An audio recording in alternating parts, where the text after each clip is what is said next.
আমার মনে আছে যে আমি একটা ফেসবুক পোস্টে কয়েক বছর আগে, তখনও আমি সিদ্ধান্ত নেই যে খালেদা জিয়াকে নিয়ে বই লিখব, মানে ইচ্ছা আছে, বাট তখনও শুরু করি নাই কাজ।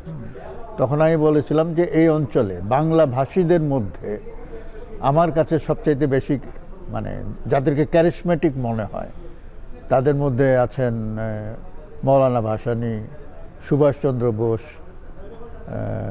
শেখ মুজিবুর রহমান এবং খালেদা জিয়া। এই চারটার নাম আমি উল্লেখ করেছিলাম। অর্থাৎ ক্যারিশমা, মানে মানুষকে আকর্ষণ করার যে একটা ক্ষমতা, সম্মোহনী শক্তি, যাকে দেখার জন্য, যার কথা শোনার জন্য মানুষ উদ্গ্রীব হয়ে থাকেন, তা আমার কাছে এই চারজনকে সেরকম মনে হয়েছিল। তারপরও তখন অনেকেই আমার এই কথাটা পছন্দ করেন নাই, কারণ তাদের পছন্দের লোকের নাম এখানে উল্লেখ নাই। তো এরকম ছিল, মানে নাম বাদ পড়েছে। আমি ওইদিকে যাব, তার আগে একটু এই যে আপনি বললেন যে তখন আপনি সিদ্ধান্ত নেননি যে বইটি লিখবেন, বইটি লেখার সিদ্ধান্ত নিলেন এবং আপনার সঙ্গে কিন্তু বেগম খালেদা জিয়ার দেখা হয়েছে। আপনি বলছিলেন আমাকে যে 3 বার দেখা হয়েছে।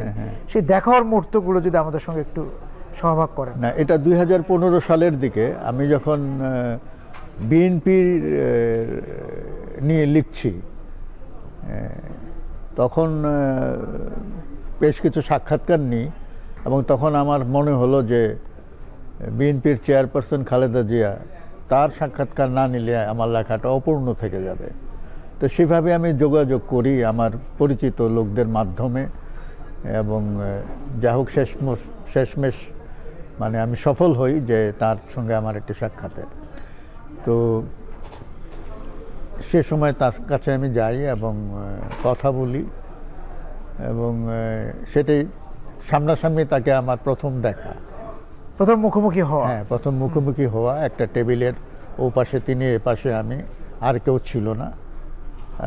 কিছুক্ষণ কথাবার্তা হয়, কিছু সৌজন্যমূলক কথা এবং বিএনপির রাজনীতি নিয়ে কিছু কথাবার্তা হয়। আমাকে তাকে খুব কর্ডিয়াল মনে হয়েছিল।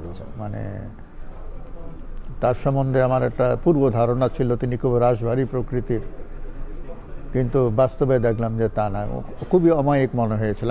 তার আগে তো বিএনপি নিয়ে যে বইটি লিখেছেন, সেই বই নিয়ে কি ওনার মধ্যে কোনো প্রতিক্রিয়া, মান, অভিমান, রাগ, বিরাগ এরকম কিছু ছিল? ওরকম কিছু মনে হয়েছিল? সেরকম মনে হয় নাই, কারণ বইটি দ্বিতীয়বার যখন আমি সাক্ষাৎ করি তার সঙ্গে, তখন আমি বইয়ের একটা কপি নিয়ে যাই তার জন্যে এবং সেই বইটা তিনি দেখেন, উল্টে পাল্টে দেখেন এবং তখন একজন মন্তব্য করেন ওইখানে রুমে ঢুকে, তার এক সহকারী, যে বইটা ভালো হয়েছে, উনি আমাদের পক্ষে লিখেছে।